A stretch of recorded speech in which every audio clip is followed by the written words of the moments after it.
The Israeli historian Ilan Pappe argues that Israel is imploding.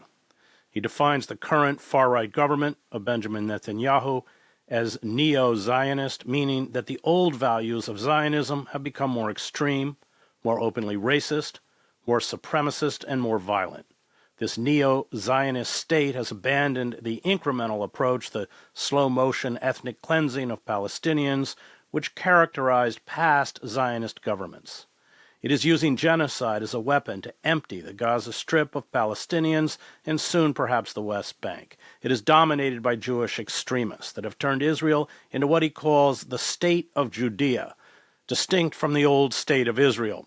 The state of Judea, run by fanatic Jewish colonists, 750,000 of whom live in the West Bank, fuses religious Zionism with Orthodox Judaism. It seeks to establish an Israeli empire that will dominate its Arab neighbors, especially Lebanon, Jordan, and Syria. The hatred for Palestinians by those who run this neo-Zionist state, the state of Judea, extends towards secular Israeli Jews. This, he argues, means that ultimately Israel will fracture, making Israel unsustainable. At the same time as the American empire unravels, a process accelerated by the ineptitude and corruption of the Trump administration, Israel's fundamental pillar of support will erode, forcing retrenchment by the United States, including in the Middle East. What will the collapse of Israel mean for Israelis, Palestinians, and the Middle East? Will it usher in a process of decolonization, or will it foster even more violence, bloodletting, and extremism? Will it be possible to replace Israel with a secular state, one where Palestinians have equal rights with Israelis, a country of one person, one vote? Or will Israel atrophy into a despotic theocracy, with its educated secular elite fleeing the country and its economy disintegrating under the onslaught?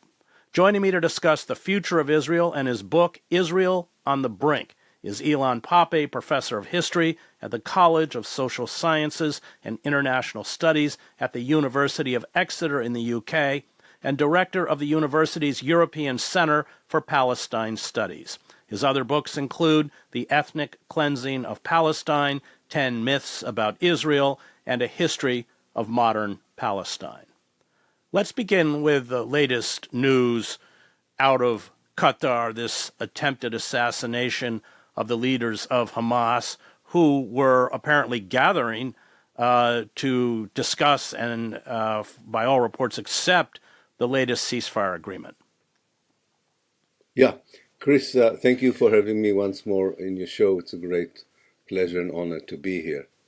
I think that those of us who follow closely Benjamin Netanyahu's policy towards the negotiations with the Hamas, or towards the idea of finding an exit out of the present war in Gaza, we're not surprised by the attack. In the previous cases where there was a chance for a deal, Netanyahu found non-military, if you want, ways of making this impossible. This time, because of the American involvement, it was clear that the Hamas was going a very long way towards meeting the Israeli demands, and therefore a deal was possible. And the only way to do it was by this provocative attack on the Hamas negotiating team. It's not even the Hamas leadership. He attacked the negotiating team, hoping that this would lead to a situation where negotiations would be a non-starter. Both the attack itself failed, and also the Hamas position has not changed. They're still willing to negotiate a deal. I think that's one dimension of that attack. The other dimension is what you referred to in your introductory remarks. This is the DNA of the present Israeli government, the sense that they are the rulers of the Middle East, that they are the dominant power. And it's good every now and then to show every part of the Middle East that they have the power and the ability to do whatever they want, regardless of international law or the sovereignty of Arab countries. it is really a sense that they have that the Arab world, or at least the regimes of the Arab world, are totally at their mercy and under their submission. And I think that these were the twin objectives of this attack. So one was tactical about the negotiations, but the other one was part of this hybris sense that they are now really the power in the area, which fits very well with this neo-Zionist Messianic vision of reconstructing the ancient kingdom of Israel that they have read about in the Old Testament, in the Bible, thinking that they are now being able to rebuild it with the same kind of power and influence. And just the reaction of the Trump administration, it's hard to know what's true. Trump lies like he breathes. But he claims, of course, that he didn't learn about it until the U.S. military told him about it. The warning that supposedly was delivered to Qatar, according to the Qataris, began 10 minutes after the bombing began. There's the largest U.S. air base in the Middle East in Qatar. They certainly would have been able to read, through radar systems, the approach of Israeli warplanes. How do you read the U.S. response and the effect on the United States of this strike? I think this is a way of trying to cover up for what really happened. After all, it's not only that you have the biggest American base in the Middle East in Qatar. You have the high command of the whole region, the American high command of the whole region in Qatar. The Israeli Air Force would have not sent one aeroplane to that airspace without at least informing that headquarters in Qatar. So I think that the Americans knew that this was coming. I think Trump begins to understand that Netanyahu believes that sometimes established facts are good enough in order to make sure that Trump, even if he's not entirely happy with an action, would go along with it after it had occurred. And therefore, I do think that the Americans knew about it. They decided not to stop it by any powerful or forceful means, and hoped, and they still probably believe at this moment, that they have succeeded in somehow glossing over this incident, as they would call it, and maintain their good relationship both with Israel and Qatar. At one point, this kind of adventurous policy would not be that easy to reconcile for the Americans. It works so far because of the weakness of the Arab governments, the lack of self-respect and dignity. But they might find one day that this is even too much for them. And then this whole American,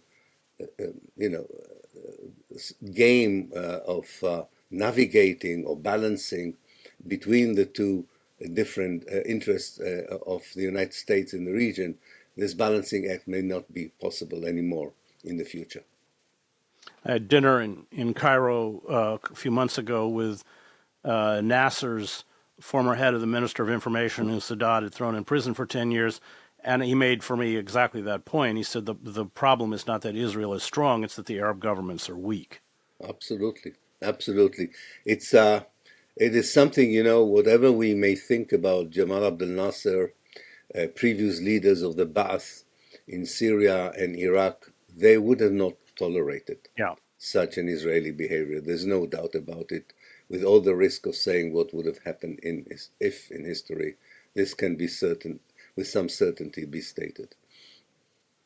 So let's talk about the state of Judea, what that means, and how that is distinct from the state of Israel. Yeah, the state of Judea is the kind of political structure that began to emerge in the Jewish settlements, colonies in the West Bank after the June 67 war. And at first, this was... Let me just interrupt for people. Yeah. That is when Israel occupied Gaza and the West Bank, And the including, West Bank, of course, East absolutely. Jerusalem. Yeah, Yeah, what we call the 6 Days War, and right. Israel occupied the West Bank and the Gaza Strip alongside the Golan Heights and the Sinai Peninsula. And within the West Bank, which a group of right-wing Israeli ideologues and political groups regarded as the ancient land of Israel, a certain ideological infrastructure was developed. At first, it was very marginal. It had very little impact on Israeli politics.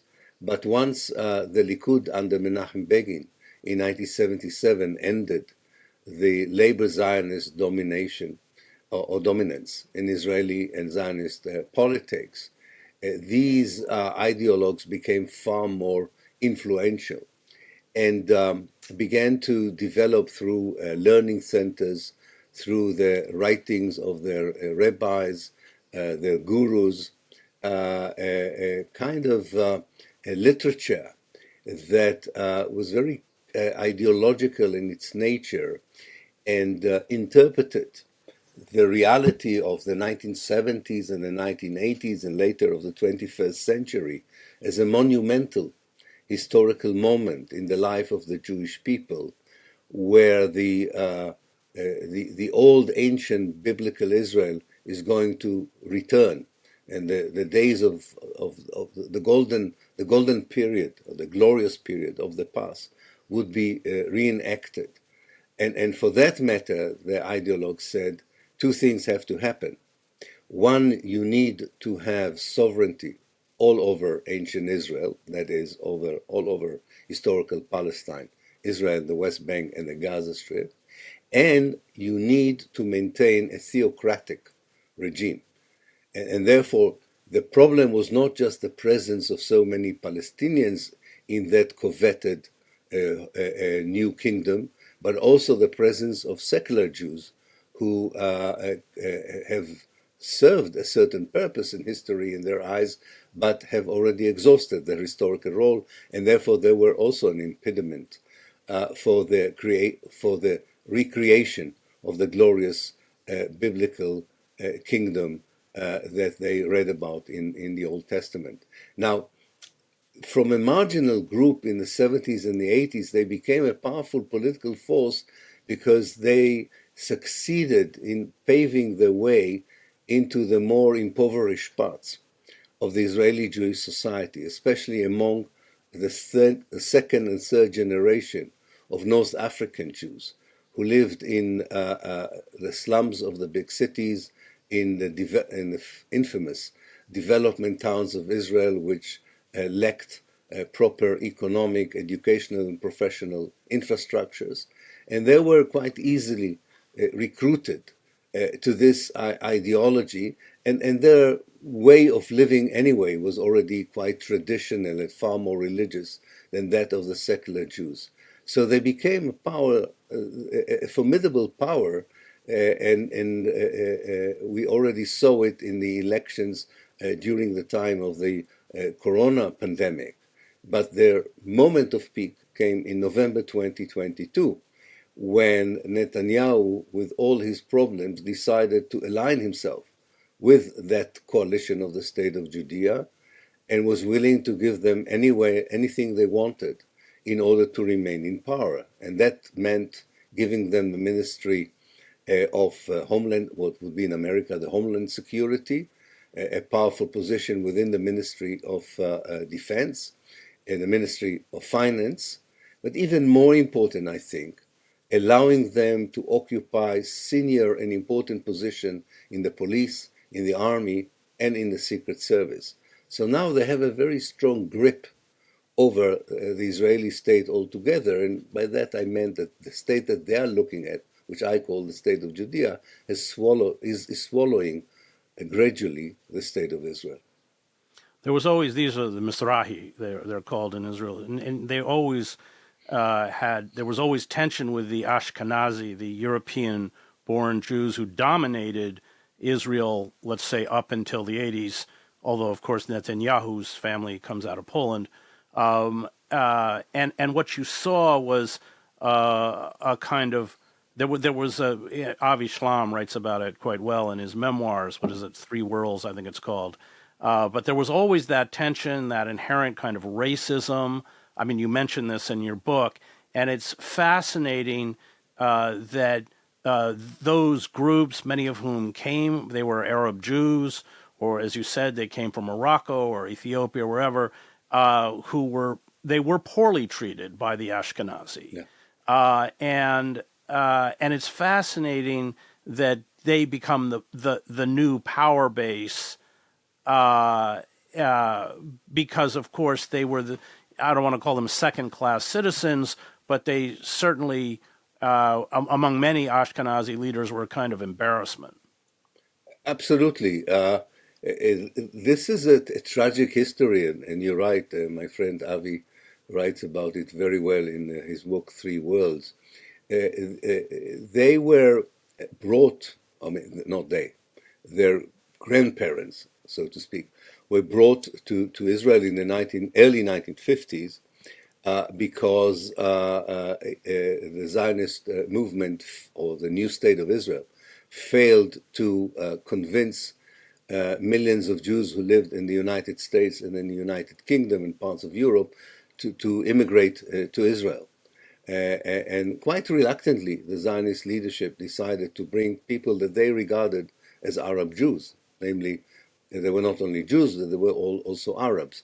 But with the help of their own academic advisors, they embarked on what one of them called a process of de-Arabizing the Arab Jews, namely making them European Jews.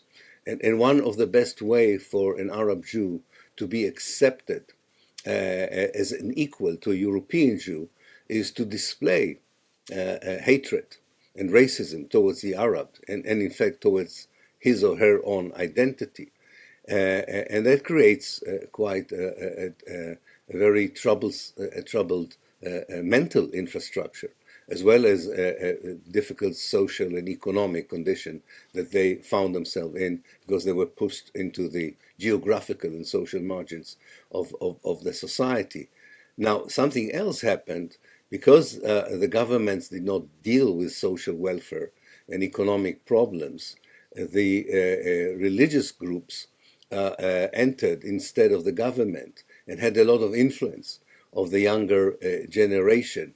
So it's not only Mizrahi versus Ashkenazi, it's also a whole generation of young Israelis that went through what one can call national religious, rather than a secular democratic, through national religious educational system that produces graduates who are racist, theocratic in their way of looking at democracy, human rights, and civil rights, and quite committed to the Zionist dream.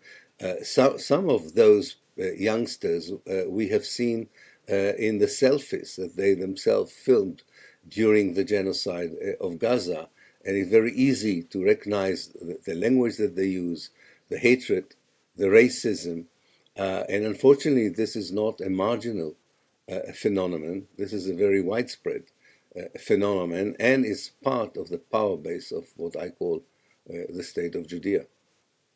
Like the Christian right in the United States, they view politics through the lens of the Bible, and talk about what that means, especially this campaign to raise the Al-Aqsa Mosque. I think Ben Gvir is one of the leaders of this, and rebuild the Second Temple. It's all, of course, mythology. I don't know. Do we really know exactly where Judea and Samaria were? I don't know. Yeah. But like the Christian right, it is suddenly the politics is filtered through this biblical mythology. Absolutely, and it has like in the case of the Christian Zionists, it has a pseudo-scientific side to it. Near the Wailing Wall in Jerusalem, that is near Haram al-Sharif, where the Al-Aqsa Mosque exists, there is something called the Institute for Building the Third Temple, supposedly an academic institute that researches the history of the temples in ancient times and builds models for the Third Temple in the future. This is a part of Let me just stop you for yeah, this was the Romans raised the Jewish temple. Was it 70 A.D.? Is that 70 date correct? AD. Yeah, yeah, And then, of course, uh, expelled Jews from Jerusalem. This was after the Bar Kokhba revolt. And then it's always been among the religious Zionists. And then now we have the Al-Aqsa Mosque. I think that's where the Prophet Muhammad supposedly ascended to heaven. It's one of the major holy sites in absolutely. Islam that people rated as the third most important, but extremely important. And the idea is really to tear it down, which would, of course, ignite much of the Muslim world. Yes. So one feature of this messianic vision is indeed to replace the mosque, the two mosques on the mount with the third temple. But there is another aspect to this missionary, vision, which is to create or recreate the kingdom of David and Solomon. Not that there is a clear map in the Bible, there are no maps, but they have a certain cartography in mind, which stretches far beyond historical Palestine, that is Israel and the occupied territories, into Jordan, Syria, and Lebanon.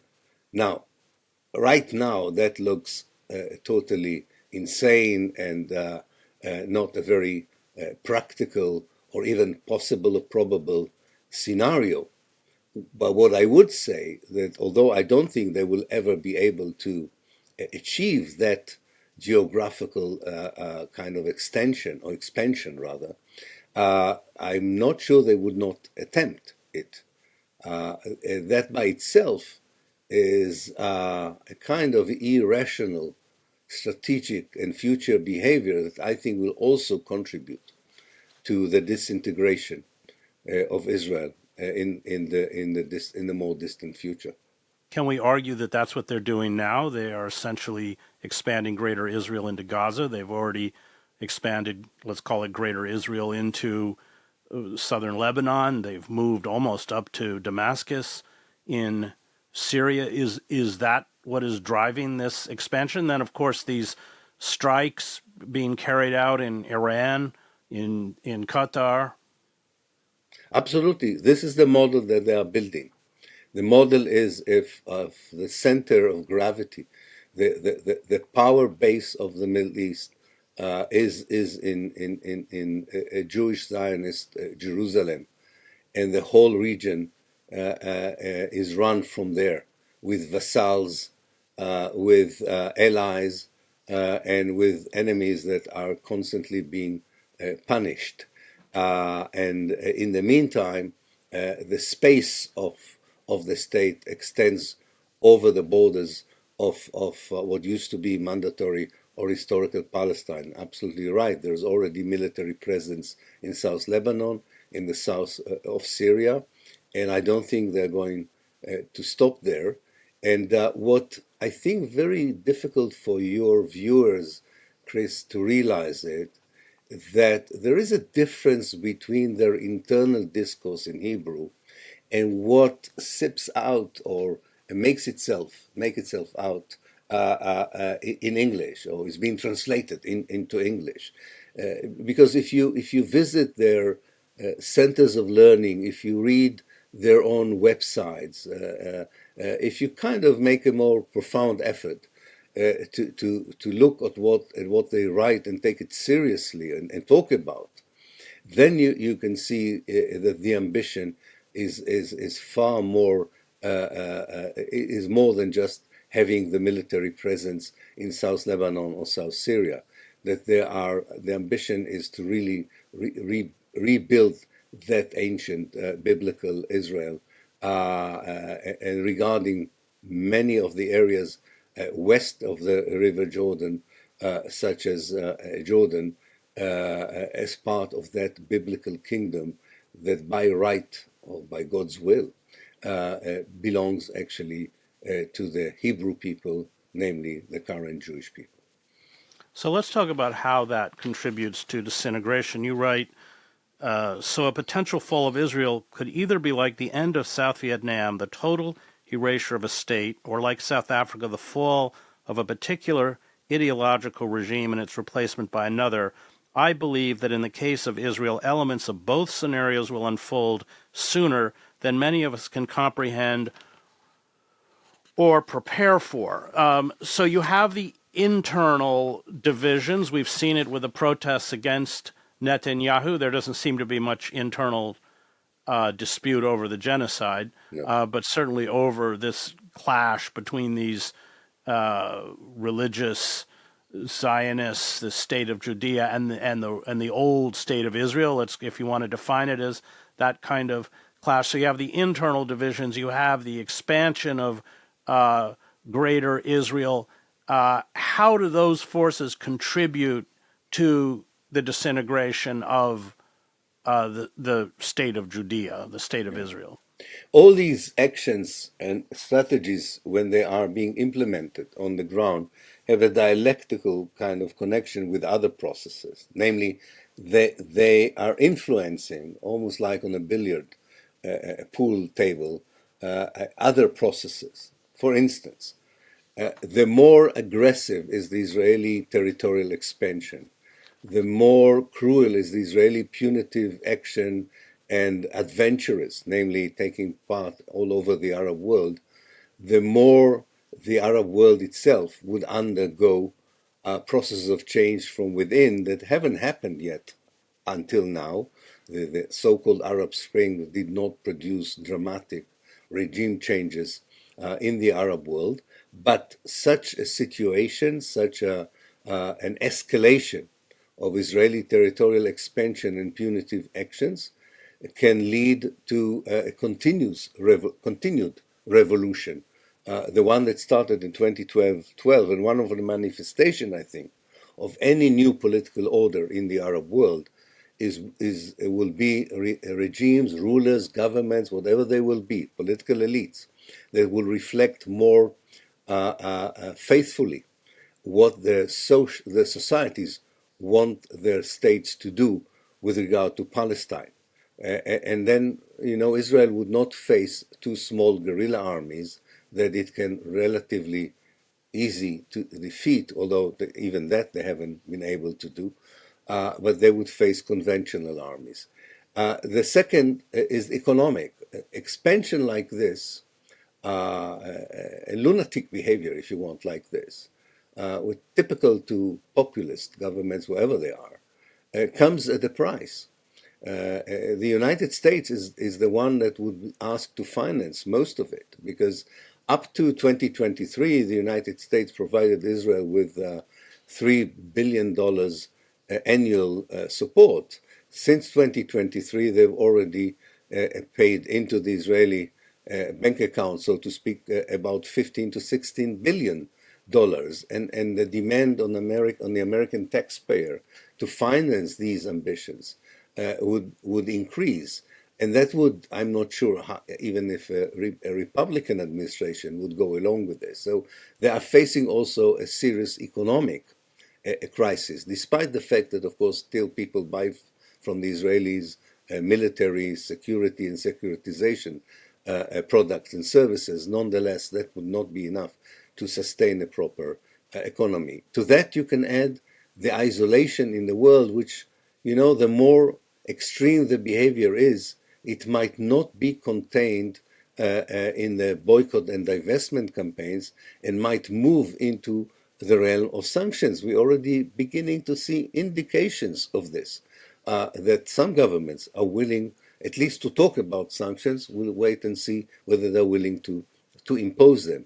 To that, you can add also the change in the young generation of Jews, especially in the United States, who with such a state of Judea would probably dissociate themselves from Zionism in Israel, and who knows, many of them might be even activists in the solidarity movement with the Palestinians. And finally, I do think that we have to pay attention to the younger Palestinian generation.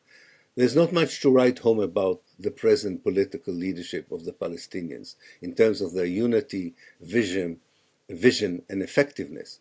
But if you listen and view and talk to the younger Palestinians, there's a human capital there that would be able, I do believe, to restructure the Palestinian liberation movement, to orientate it towards a far more effective pathway in the future, and actually having them in the driver's seat, not only in the struggle to dismantle Zionism, but far more importantly, in leading the way in the conversation, what should replace a decolonized Israel, or if I'm right, a disintegrated Israel in which the Zionist project will collapse in front of our eyes. So before I ask you about what that collapse looks like, you know, the roadmap to that collapse in terms of the actual steps, let's talk about Egypt. I don't know what clearly the Palestinians in Gaza, 2 million of whom are being pushed right up to the border with Rafah. That's a 9-mile border that it shares with Egypt. Egypt has moved military armaments up along the border because they fear the security barrier being breached. Do you see that as a real possibility? Because when you talk about a confrontation, really the one military power that has the ability in the Middle East to do, well, other than Saudi Arabia maybe, but that really has the ability to do any kind of damage to Israel is Egypt. Well, I'm sure the Egyptian president and government are not thrilled about a scenario in which the Egyptian army enters a confrontation, military confrontation with Israel. But they might, as you're absolutely right, Chris, they might find themselves in a position where they have very little options. It's very difficult to predict exactly what would happen in the near future, but one can kind of detect few possible scenarios which are quite probable. One is that the Egyptians would continue to the very end to reject the transfer of 2 million Palestinians into their territory, which would force the Israelis to try, and they're already talking about it, to build what they call the big refugee city on the border between the Gaza Strip and Israel, and the Gaza Strip and the Sinai and Egypt. Right now, the Israelis don't have the money, by the way, to build it. They're relying on the United States to build that city. However, I think quite a lot of Palestinians would resist in the Gaza Strip being transferred to such a ghetto. And the carnage will continue. The genocide might even escalate if it's not bad enough already. And it would not be just a matter of the Egyptian military being now in close proximity to the Israeli army, something that was avoided for many years because of the peace treaty. It is also the pressure from within the Egyptian society when Egypt would be so clearly involved in something that's happening few meters from the Egyptian-Israeli border. This is something that, unfortunately, I could not promise anyone who lives in Gaza that immediately this would lead to the end of the genocide. But I do think that this is the last stage of this particular carnage, which will not end in the total dispossession of the Palestinians. I don't think so. It will include an attempt to do this with horrific consequences, and much depends on the international community, not just the Arab world, on the international community that now has to be loyal to something most of the leading countries, apart from the United States, of course, in the West have said that if this is going to unfold, they would move to impose severe sanctions of Israel. This could tame Israel. This could stop even the state of Judea. The question is, do the European governments have the will to impose the severe sanction that would include the end of trade connections with Israel, the ousting of Israel from the UEFA, the Football Association, from the Eurovision, and creating at least the same atmosphere that they have tried to create for Russia after the Russian invasion into the Ukraine. So talk a little bit how that you foresee how that disintegration taking place. What would it look like on the ground? Yes. As you know, in this book that we are talking about, Israel on the Brink, this was the most difficult part, of course. It was not difficult for me to imagine what I would have liked historical Palestine to look like in 2048. The big question we all ask ourselves, those of us, especially those of us who support the one democratic state solution, is how do we get there?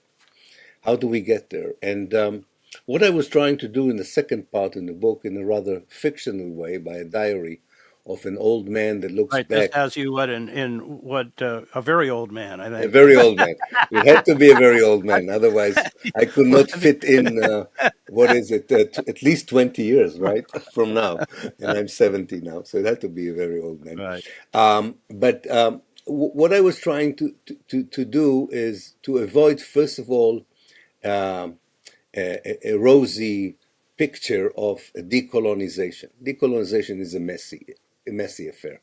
There is not one decolonization in history that lacked that was non-violent at all and went smoothly. So I was trying to be, on one hand, also realistic. So I include setbacks, violence, unfortunately, with a deep hope that these are limited affairs and not the rule rather than the exception in the process. The second thing I was trying to show is that there is an accumulative effect to certain dramatic actions that people on different parts of this equation can take in order to influence the reality. I will give few examples. For instance, I do believe that there will be a change in the Palestinian Liberation Organization. I don't know if it will be a new PLO, it will be a new organization, but I think there will be a clearer Palestinian voice that would abandon the two-state solution and would unite as many Palestinians as possible around a vision and a platform that would force the world to say this is the Palestinian position, not the position of an extreme group or that or other faction, but the official vision of the Palestinian liberation movement. This would become more realistic if Israel annexes, and Israel will, I think, try to annex illegally, annex the West Bank and the Gaza Strip and make it part of Israel. I'm not an expert on American politics. I bow to your knowledge, but I refuse to take teleological determinist views on the future. And I do believe history is cyclic and not linear, and therefore I do believe and not just hope that there is a chance for a different kind of politics emerging in America, not tomorrow and not the day after, and mainly because populist leaders like Trump are also not very competent in running economies and societies or international relations for that matter. And therefore I think any particular change, positive change, in American politics, not, as I say, not in the very near future, but a more distant future, would play a very important role in closing the options for the regime in Israel to continue to sustain an apartheid system, expansion, ethnic cleansing, and God's will, and hopefully not more genocide. And this is also something that I think one has to pay attention to, that although Israel has militarily defeated Hezbollah and probably has defeated or at least limited the options of Iran and the Hamas, continuing to control millions of Palestinians in the West Bank, in the Gaza Strip, inside Israel, against their will, facing the millions of Palestinians who live in refugee camps on the borders of Israel, with their own connections with local militias and resistance movement, is not going away. This reality is not going to change. And this would add to the military pressure on Israel from the outside. So I do hope that all these pressures eventually would create two kinds of internal dynamics, which are the final act, if you want, in this scenario, and a necessary act. Otherwise, it would not happen. One is the change eventual, but that would be the last thing that would happen.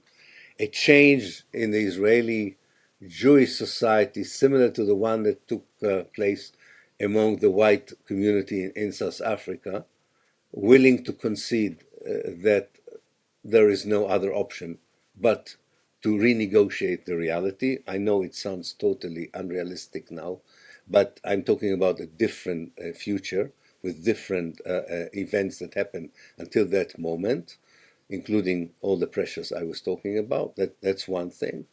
And secondly, I have no doubt that there will be two population movements here that will be in the final act. One, and I think that happened also to some people in the white community in South Africa, Israelis who would not want to live in a non-apartheid state and would have dual nationality or jobs that they can ignite outside of Israel would leave, and they can leave.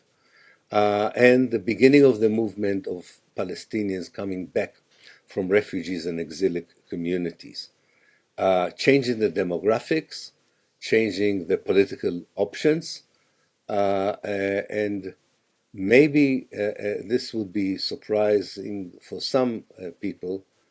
My experience of 70 years with the Palestinians makes me, I'm totally confident that the basic impulse of the Palestinians, if at all we are coming to that moment where they're beginning to liberate themselves from more than a century of oppression, colonialism, and ethnic cleansing, my sense is that the basic impulse is not revenge, not retribution, but rather restitution, rather wishing to rebuild the normal life that were theirs before the arrival of Zionism.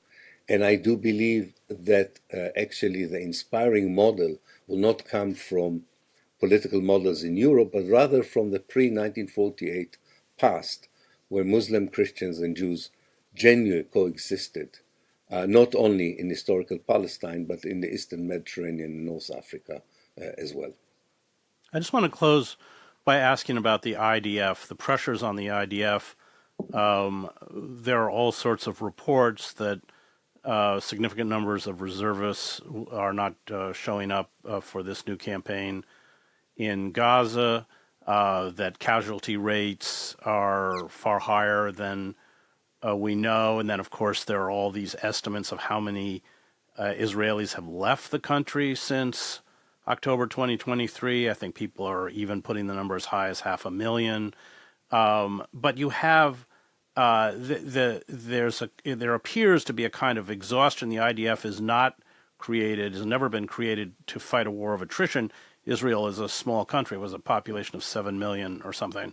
So just talk about the pressure, the internal military pressures that may contribute to this. Yeah, Chris, I'm glad you brought it up because it's one factor that I do write about in the book, but I forgot to bring it as an additional indicator for possible disintegration. So I'm happy you brought it up. There are two kinds of exhaustion here. One is the human exhaustion. Definitely, it's very clear that the reserve soldiers have become the regular army because they serve so much since 2023 that they are serving almost the same days in a year as does a regular conscript, a young regular conscript. And these are people that are not just exhausted by being engaged all the time by the army, they are losing their jobs, their businesses, and of course it has an immense negative effect on their families and their life. The second exhaustion is of the equipment. As Haaretz exposed quite recently, there is a problem with the equipment that Israel has, because the Israeli strategy, and that was reflected in the equipment that it produces and purchases, is meant to win wars on three conditions. One is that Israel initiates the war, and this didn't happen in 2023. Secondly, that it is fought in the enemy's territory, which has not happened all the time. And thirdly, and most importantly, that wars are very short. Otherwise, as you rightly said, they become wars of attrition. All these three elements were not fulfilled. And that also is reflected in the quality of the equipment, its ability to serve the purposes of the political objectives of the government. It's still a very formidable military power. I don't want anyone to think that tomorrow Palestinians or anyone else can defeat the Israeli army. We're not there. But there is an exhaustion that also reflects the lack of social cohesion between those who serve and those who do not serve. And the option, the most the most attractive option, is of course to leave Israel if you can, if you don't want your children to serve in the army, and that happens in large numbers. Now, all this does not mean that there are no Israeli youngsters who still are enthusiastic in volunteering, not just to the army, but even to the elite units of the army. So the military has still the power to police a civilian population, to destroy it, to genocide it, to terrorize it as they do in the West Bank and inside Israel. The question is, judging from our historical precedents, can go on forever? History answers back, no. There is a limit to such rogue behavior. There's a limit for keeping millions of people under a military rule against their will for such a long time, especially in a region where the colonizer, if you want, are a minority and not the majority, despite the balance of power that now keeps them intact. But I don't believe this is something that would hold on in the more distant future. Thank you. That was Ilan Pappe on his book Israel on the Brink. I want to thank Diego, Sophia, Thomas, and Max who produced the show. You can find me at chrishedges.substack.com. Thank you, Chris, for having me. Thank you.